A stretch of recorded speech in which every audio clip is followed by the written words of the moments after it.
बिस्मिल्लाहिर्रहमानिर्रहीम। अस्सलामु अलैकुम। अपनी ड्यूटी ख़त्म करने के बाद मैं हॉस्पिटल से निकली। चंद कदम चलने के बाद ही मुझे एक खाली रिक्शा मिल गया, तो मैं जल्दी से उसमें बैठ गई और अपने घर का एड्रेस दे दिया। रिक्शा मंजिल की तरफ रवाना हो चुका था कि अचानक मुझे कुछ गलत होने का एहसास हुआ। जैसे ही मैंने सामने नज़र दौड़ाई, खौफ से मेरा बदन कांपने लगा, क्योंकि दोस्तों आज की ये कहानी एक सच्चा वाक़या है जो लाहौर में हमारी एक बहन के साथ पेश आया। आइए आज की ये कहानी उस बहन की ज़ुबानी सुनते हैं। मेरा नाम राहीला है और मेरा ताल्लुक़ लाहौर से है। मेरा एक निहायत ही मुतवस्सित घराने से ताल्लुक़ है। मेरा बाप एक स्कूल टीचर था। अपने वालिदैन की हम 4 औलादें थीं। भाई जावेद सबसे बड़ा था, लेकिन बदकिस्मती से हमारा भाई ज़हनी तौर पर माजूर था, लिहाजा उसका होना या ना होना एक बराबर ही था। हमारे घर में भाई का वजूद तो था, लेकिन ज़िंदगी में भाई का कोई हिस्सा नहीं था। बाप के साथ बाजू बनकर वो बाप का बोझ नहीं मिटा सकता था। जावेद से छोटी मैं थी और मुझसे छोटी मेरी मज़ीद 2 बहनें थीं। महंगाई के इस दौर में 4 बच्चों के साथ घर का गुजर बसर करना और एक मासूर बच्चे का साथ मेरा बाप जिंदगी की गाड़ी को घसीटने की हर मुमकिन कोशिश कर रहा था। मगर मैं जैसे जैसे बड़ी हो रही थी, वक्त के साथ मुझे इस चीज़ का बखूबी एहसास हो रहा था कि मेरा बाप हमारे घर के चूल्हे को जलाए रखने के लिए अनथक मेहनत कर रहा है। और कभी कभी तो ना जाने क्यों मुझे अपने बाप के कमज़ोर कंधे बहुत ही झुके हुए महसूस होते थे। शायद उन पर ज़रूरत से ज़्यादा बोझ था। ये देखकर मेरा दिल अंदर ही अंदर कट जाता था। लिहाजा उसी वक्त छोटी उम्र से ही मैं अपने दिल में ये ठान चुकी थी कि बड़ी होकर मैं अपने वालिद का साथ दूंगी, मैं उनका बाजू बनूंगी, उनका हाथ बटाऊंगी। इसके एफएससी का इम्तहान पास करने के बाद मैंने नर्सिंग का कोर्स कर लिया। एफएससी के बाद नर्सिंग का ये कोर्स करने के मुझे 2 फ़ायदे हुए। एक तो नर्सिंग के कोर्स के दौरान वजीफ़ा मिलता था जो कि मेरी पढ़ाई के लिए मेरे काम आ जाया करता था। दूसरा ये उम्मीद भी थी कि कोर्स ख़त्म होने के बाद मुझे यकीनन किसी अच्छे हॉस्पिटल में नौकरी मिल जाएगी। लिहाजा पढ़ाई का भी ज़्यादा खर्च नहीं था, क्योंकि जो वजीफ़ा मुझे तालीम के दौरान मिल रहा था मैं उसे अपनी तालीम पर खर्च कर रही थी, बल्कि बचत करके कुछ हिस्सा अपने माँ बाप के हवाले भी करती थी। लिहाजा इसी तरह वक्त गुजरता जा रहा था। आखिरकार देखते ही देखते मेरी तालीम मुकम्मल हो चुकी थी।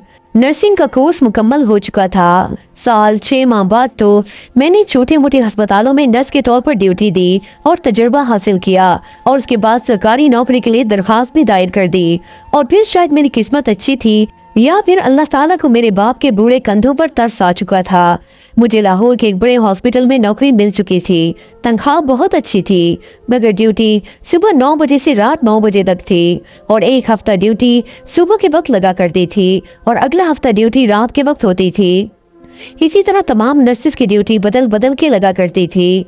जिस नर्स की ड्यूटी एक हफ्ता दिन को होती, दूसरी नर्स की ड्यूटी एक हफ्ता रात को होती, और फिर अगली बारी ये ड्यूटियां आपस में बदल दी जाती थीं। घर में मेरी तनख्वाह आने लगी तो बहुत सी मुश्किलात हल हो गईं। अम्मा ने मेरी छोटी बहनों का जहेज बनाना शुरू कर दिया।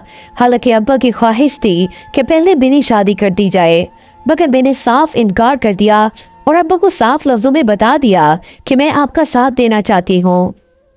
पहले मैं दोनों छोटी बहनों की शादी करूँगी, उसके बाद मेरी बारी आएगी। अब्बा ने मेरे हाथ पकड़े और कहने लगे, ये भी तो सोचो बेटा, लोग क्या कहेंगे। मैंने कहा कि ये सोचना हमारा काम नहीं है। मैं सिर्फ ये सोच रही हूँ कि मैं अपने बाप का साथ कैसे दूंगी। इसके अलावा मैं कोई बात नहीं सोचूंगी। लोगों ने जो कहना है कहें, लोगों ने जो करना है करें, मुझे जरा रत्ती बराबर भी परवाह नहीं है। अब्बा ने आगे बढ़कर मेरा माथा चूम लिया। बाप की तरफ से मिलने वाली ये तसल्ली, ये थपकी मेरा ढेरों खून बढ़ा चुकी थी। मैं बहुत ही दिल जमी से और लगन से अपनी ड्यूटी सरअंजाम दे दी थी। लाहौर के इस बड़े हॉस्पिटल में बतौर नर्स ड्यूटी करते हुए मुझे तकरीबन 1 साल होने को आया था, और इस 1 साल में मैंने अपने से छोटी बहन को ब्याह कर रुखसत कर दिया था। रिश्ता उसका अब्बा ने पहले ही देख रखा था। उसकी मंगनी हो चुकी थी, और फिर जैसे ही मेरी तनख्वाह आने लगी तो हम दोनों माँ बेटी ने मिलकर उसका जहेज बनाया और उसे उसके घर का कर दिया। अपनी बहन को रुखसत करने के बाद अब्बा के साथ साथ मुझे भी खुशी और तमानियत का एहसास हो रहा था, ये सोचकर कि मैंने अपने बाप का हाथ बटाया और अब जिंदगी फिर से इसी तरह अपनी रूटीन पर जारी हो सा रही थी जब अचानक से मेरी जिंदगी में ऐसा मोड़ आया जिसने मुझे हिला कर रख दिया। हुआ कुछ यूं कि उस रोज मेरे दिन की ड्यूटी थी। ड्यूटी जैसे ही 9 बजे खत्म हुई, मैंने अपनी चीजें समेटी, दुपट्टा उतार कर उसकी तह लगाकर अपने पर्स में रखा, चादर अच्छी तरह सर पे ओढ़ी और हॉस्पिटल से निकलकर बाहर रोड पर चली आई। रोड पे आकर मैंने इर्द गिर्द नजर दौड़ाई क्योंकि मैं रक्षी की तलाश में थी। उस वक्त रश बढ़ चुका था और रक्षा मुश्किल से मिलता था, लेकिन उस दिन तो मैंने अभी चंद कदम ही चली थी कि मुझे रक्षा मिल गया। और वो चलता हुआ रक्षा जैसे ही मेरे करीब आकर उसने रफ्तार आहिस्ता की, मैं जल्दी से शुक्र अदा करती हुई अंदर बैठ गई। दिल ही दिल में शुक्र अदा कर रही थी कि जल्दी रिक्शा मिल गया। मुझे ज्यादा पैदल नहीं चलना पड़ा क्योंकि उस वक्त वैसे भी सारे दिन की थकावट से बुरा हाल होता था। खैर रिक्शे में बैठते ही मैंने रिक्शे वाले को अपनी मतलूबा जगह का बताया और उसने फौरन अस्पात में सर हिला दिया और कहा, बाजी 150 रुपए लूंगा। मैंने फौरन उसे टोकते हुए कहा कि मैं रोजाना यहाँ से अपने घर जाती हूँ, 100 रुपया देकर जाती हूँ। मेरी बात सुनकर चंद लम्हों के लिए वो खामोश रहा, फिर कहने लगा, चलो ठीक है बाजी, तुम 100 ही दे देना। उसके बाद उसने रिक्शा स्टार्ट किया और हम अपनी मंजिल की तरफ रवाना हो गए। हॉस्पिटल से मेरे घर तक का रास्ता तकरीबन 20 या 25 मिनट का था। रिक्शे को चलते हुए चंद मिनट ही गुजरे थे कि अचानक रिक्शे की रफ्तार आहिस्ता हुई। मैं जो अपने मोबाइल में मसरूफ थी फौरन नजर उठाकर देखा तो मैं हैरान रह गई। रिक्शे वाले ने आगे वाली सीट पर एक मर्द को बिठा लिया था। मैंने फौरन से टोक कर कहा, भाई तुमने और सवारी क्यों बिठा ली है? रिक्शे वाला फौरन मिस्कीन सी आवाज बनाकर कहने लगा, बाजी रात हो चुकी है, मैं भी अब घर जाऊंगा। जाते जाते एक और सवारी मिल गई तो बिठा ली। कोई बात नहीं बाजी, मेरा भी भला हो जाएगा, तुम्हारा क्या जाता है, इसे तुम्हें पहले उतार दूंगा। खैर मैं भी खामोश हो गई और मैंने कहा ठीक है। रिक्शा एक बार फिर से चल पड़ा। तकरीबन 5 मिनट बाद रिक्शे ने एक टर्न लिया। ये टर्न गलत था, मेरे घर की तरफ नहीं जा रहा था। मैंने एक बार फिर से फौरन रिक्शे वाले को टोका और कहा, भाई तुम गलत रास्ते पर जा रहे हो, ये टर्न नहीं लेना था। तभी रिक्शे वाला फौरन तेज आवाज में कहने लगा, बाजी इस भाई का घर पहले आता है, आपको जरा दूर जाना है, इसे पहले उतार देता हूँ। मैं एक बार फिर से खामोश हो गई। मैंने कहा चलो ठीक है। रिक्शा मेन रोड से उतरकर गलियों में आ चुका था और गलियों से निकलकर वो थोड़ा फैक्ट्री साइड पे जाने लगा। मुझे अब अजीब सी उलझन होने लगी। मैंने फौरन अपने भाई को कॉल की, लेकिन मैंने ये जाहिर नहीं होने दिया कि मुझे रिक्शे वाले पर कोई शक है। मैंने अपनी घबराहट पर फौरन काबू पाया और अपने भाई को कॉल की, मगर बदकिस्मती से मेरे भाई ने मेरी कॉल अटेंड नहीं की। फौरन ही मैंने हॉस्पिटल में अपने एक साथी डॉक्टर को मैसेज किया, जिनके साथ अभी अभी मैं अपनी ड्यूटी खत्म करके आई थी। अब मैं दिल में दुआ कर रही थी कि या अल्लाह वो फौरन मेरा मैसेज देख लें, क्योंकि उनकी ड्यूटी भी खत्म होने वाली थी और उस वक्त वो अपने शौहर के साथ गाड़ी में अपने घर रवाना हो जाया करती थी। मगर शायद ये कबूलियत की घड़ी थी, उन्होंने फौरन ही मेरा मैसेज देख लिया। मैंने उन्हें मैसेज किया कि मैं इस वक्त मुश्किल में हूँ। उन्होंने जवाब दिया, क्या हुआ, सब खैरियत तो है? मैंने कहा खैरियत नहीं है मैडम, मैं इस वक्त एक रिक्शे में मौजूद हूँ और रिक्शे वाला अनजान राह की तरफ जा रहा है। मैडम ने पूछा, तुम अकेली हो? मैंने कहा नहीं, रिक्शे में एक और सवारी भी मौजूद है, मगर मुझे शक है कि वो सवारी नहीं है, वो शख्स रिक्शे वाले के साथ मिला हुआ है और ये दोनों मुझे लेकर किसी सुनसान जगह की तरफ जा रहे हैं। मैडम ने कहा, परेशान मत हो, घबराओ मत, इन पर बिल्कुल भी जाहिर मत करना कि तुम्हें शक पड़ चुका है। उसके बाद मैडम का अगला मैसेज आया। उन्होंने कहा, इर्द गिर्द देखो, एरिया का अंदाजा लगाओ और मुझे बताओ कि जगह कौन सी है। मैंने कहा, मैं आपको व्हाट्सएप से अपनी लाइव लोकेशन भेजती हूँ। मैडम ने कहा, ये तो बहुत बेहतरीन है, फौरन भेजो। मैंने मैडम को लाइव लोकेशन भेज दी। लाइव लोकेशन का मतलब ये है कि अब मैं जिधर को भी सफर करूंगी मैडम को उस बारे में पता चलता रहेगा।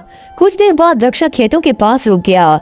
सामने वाली सवारी जो बैठी हुई थी वो उतर गई, रिक्शे वाला खुद भी उतर गया। मैंने जल्दी से अपने लहजे को नॉर्मल करते हुए कहा, भाई इस सवारी ने इधर ही उतरना है तो जल्दी चलो, मुझे देर हो रही है। मगर मेरे सवाल का जवाब देने के बजाय वो दोनों मेरी तरफ पड़े, मुझे बाजू से पकड़कर रिक्शे से बाहर खींचा। उसके बाद रिक्शे वाले ने मेरे हाथ से मोबाइल लेकर अपनी जेब में डाल दिया और वो दोनों खींचकर मुझे खेतों के अंदर ले जाने लगे। मैं चीख रही थी, चिल्ला रही थी, मगर ये इलाका सुनसान था। आगे खेत थे, कुछ दूर फैक्ट्रियां वगैरह बनी हुई थी और इस एरिया में अमूमन मजदूर तबका जो काम करता है, इस वक्त तक वो तमाम लोग जा चुके होते हैं और ये एरिया खाली ही होता था। मुझे बिल्कुल भी उम्मीद नहीं थी कि यहाँ से मुझे कोई मदद मिलेगी, मगर फिर भी मैं चीख रही थी, चिल्ला रही थी, इस उम्मीद पर कि शायद कोई मेरी आवाज़ सुन ले और कोई मेरी मदद को पहुँच जाए। दूसरी तरफ मुझे ये उम्मीद भी थी कि मैडम के पास मेरी लाइव लोकेशन है, वो जल्द ही मुझ तक पहुँच जाएंगी। तब तक मुझे अपना बचाव करना है, मुझे किसी भी तरह इन दरिंदों को अपने आप से दूर रखना है। वो दोनों मुझे घसीटते हुए खेतों के दरमियान में ले जा चुके थे। फिर उन दोनों ने मुझे धक्का देकर जमीन पर फेंक दिया। अब वो दोनों इर्द गिर्द का जायजा ले रहे थे। तभी रिक्शे वाले के चेहरे पर एक शैतानी मुस्कुराहट उभरी और वो मेरे ऊपर झुका। मैंने जल्दी से अपनी टांगें इकट्ठी की और दोनों पाँव की मदद से उसके सीने पर ठोकर मारी। वो पीछे की तरफ जाकर गिर गया। मेरे इस अमल ने उसे आग बगोला कर दिया था। वो सख्त तैश में आ चुका था। वो अपनी जगह से उठा और एक बार फिर मेरी तरफ बढ़ा। अब की बार उसके दूसरे साथी ने उसकी मदद की। उस शख्स ने मुझे बाजुओं से पकड़ लिया और वो रिक्शे वाला अपने गंदे अजाइम के साथ मेरी तरफ बढ़ रहा था और मैं दिल ही दिल में शिद्दत से दुआ कर रही थी कि परवरदिगार मेरे लिए कोई मदद भेज दे। तभी फिजा में अचानक फायरिंग की आवाज़ सुनाई देने लगी। वो दोनों ठिठक कर रुक गए, खड़े हुए और चारों तरफ देखने लगे। कुछ दूर से आवाजें आ रही थी। कदमों की आहट तेजी से हमारी तरफ बढ़ रही थी। रिक्शे वाला और वो दूसरा आदमी दोनों ने वहां से भागने की ठानी। दोनों खेत पार करके दूसरी तरफ से भाग निकले, मगर खुशकिस्मती ये थी कि मेरा मोबाइल जिस पर लाइव लोकेशन ऑन थी वो रिक्शे वाले की जेब में था। अब वो जहां भी जाते उनकी लोकेशन का हमें इल्म हो रहा था। वो दोनों तो भाग चुके थे। कुछ मिनटों बाद मैडम मेरे पास पहुंची। उनके साथ उनके शौहर भी थे और 2 पुलिस वाले भी थे। मैडम ने मेरा हाथ थामकर मुझे जमीन से उठाया, मेरे कपड़े झाड़े और मुझे अपने साथ लगाते हुए खेतों से बाहर ले आई और अपनी गाड़ी में बिठाया। उन्होंने पानी की एक बोतल खोली और मुझे पीने के लिए पानी दिया। पानी के घूंट पीकर मेरा सांस कुछ बहाल हुआ। मैडम ने मुझे लंबे लंबे सांस भरने को कहा। कुछ देर बाद जब मेरी तबीयत कुछ संभली तो मैडम ने मुझे बताया कि जब मैंने उन्हें अपनी लाइव लोकेशन भेजी तो वो दोनों मियाँ बीवी तेजी से उस तरफ आ रहे थे कि अचानक रास्ते में उन्हें एक पुलिस मोबाइल नजर आई। उन दोनों मियाँ बीवी ने जल्दी से उस पुलिस मोबाइल को रोका और उन्हें तमाम वाकया बताया और उन्हें साथ चलने को कहा। पुलिस वाले भी फौरन मामले की नजाकत को समझ चुके थे। उन्होंने अपनी गाड़ी को मैडम की गाड़ी के पीछे लगा दिया और वो यूं सब लोग मौके पर पहुंच गए। उसके बाद मैडम तो मुझे लेकर मेरे घर की तरफ रवाना हो गई, जबकि वो पुलिस वाले लोकेशन की तरफ रवाना हो गए। उन दोनों मुलजिमों ने जहां जाकर पनाह ली थी, पुलिस वाले ऐन उस ठिकाने पर पहुंच चुके थे, क्योंकि लाइव लोकेशन वाला मोबाइल उनकी जेब में था और पुलिस वालों ने जाकर उन 2 दरिंदों को धर लिया था। वो दोनों इस बात से बहुत हैरान और परेशान थे कि आखिर पुलिस उनके पीछे पहुंच कैसे गई, आखिर उन्हें पता कैसे चला कि वो कहाँ छुपे हुए हैं। घर पहुंचने के बाद मैडम ने मुझे तसल्ली दी और शाबाश भी दी कि लाइव लोकेशन भेजकर मैंने ना सिर्फ उनका काम आसान कर दिया बल्कि मेरी अपनी जान भी बच गई, वरना ना जाने आज वो दोनों दरिंदे मेरे साथ क्या कर चुके होते, जाने मेरी इज्जत सलामत भी होती या लुट चुकी होती। मैडम ने मुझे कहा कि अब तुम 2 दिन तक घर पे आराम करो, हॉस्पिटल आने की ज़रूरत नहीं है, मैं तुम्हारी तरफ से लीव दे दूंगी, तुम 2 दिन की छुट्टी ले लो। मैंने तशक्कर भरी नज़रों से उनकी तरफ देखा और इस बात में सर हिला दिया। वो रात मेरी ज़िंदगी की भयानक रात भी थी और खुशकिस्मत तरीन रातों में से भी एक थी। एक ही रात में मुझे अपनी जिंदगी के 2 बड़े तजर्बे हुए। एक तजर्बा जो निहायत भयानक था और दूसरा तजर्बा जिसमें मेरे लिए फौरन मदद पहुंच गई। उस रात मैं खौफ से कांपती रही और खुश भी थी और अल्लाह ताला का शुक्र भी अदा कर रही थी। मेरे घर वाले भी परेशान थे और खुश भी थे कि मुझ पर आने वाली मुसीबत जल्द टल गई। अगले दिन मुझे पुलिस थाने से कॉल मौसूल हुई और एसएचओ ने मुझे थाने आने के लिए कहा। मैं अपने वालिद के साथ जब थाने पहुंची तो उन्होंने अपनी जगह से खड़े होकर मुझे सल्यूट किया, जिसे देखकर मेरे वालिद मुस्कुरा उठे। एसएचओ ने मेरे वालिद से कहा कि कल आपकी बेटी की जान और इज्जत सिर्फ उसकी हाजिर दिमागी की वजह से बच गई। आपकी बेटी ने लाइव लोकेशन भेज दी, जिसकी वजह से हम जल्द उस तक पहुंच गए और न सिर्फ आपकी बेटी को बचा लिया, उसके बाद हम उन दरिंदों के ठिकाने तक भी पहुंच गए, क्योंकि जाते हुए वो लाइव लोकेशन वाला मोबाइल अपनी जेब में डालकर ले जा चुके थे और हमें पल पल उनकी खबर मिल रही थी कि इस वक्त वो कहाँ पर है। इसलिए हमने आधे घंटे के अंदर अंदर उनको धर लिया और उस वक्त वो लॉकअप में मौजूद है। और ये रहा आपका फ़ोन। एसएचओ ने फ़ोन मेरी तरफ बढ़ाते हुए कहा। मैंने उनका शुक्रिया अदा किया तो एसएचओ फिर से मुस्कुराकर कहने लगे, शुक्रिया तो हमें आपका करना चाहिए कि आपने हमारी मदद की और हम इन दरिंदों तक पहुँचे, वरना ना जाने ये अब तक कितनी मासूम जानों और इज्जतों के साथ खेल चुके होते। उस दिन अपनी जिंदगी के इन 2 तजर्बात के अलावा मैंने कुछ और भी सीखा।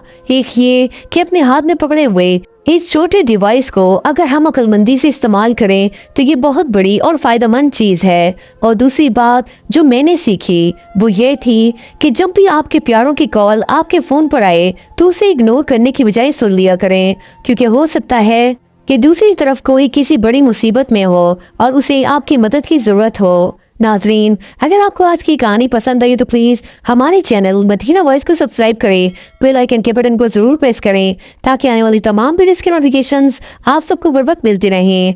Thanks for watching. अल्लाह हाफिज़। नस्रुम मिनल्लाहि व फतहुन करीब।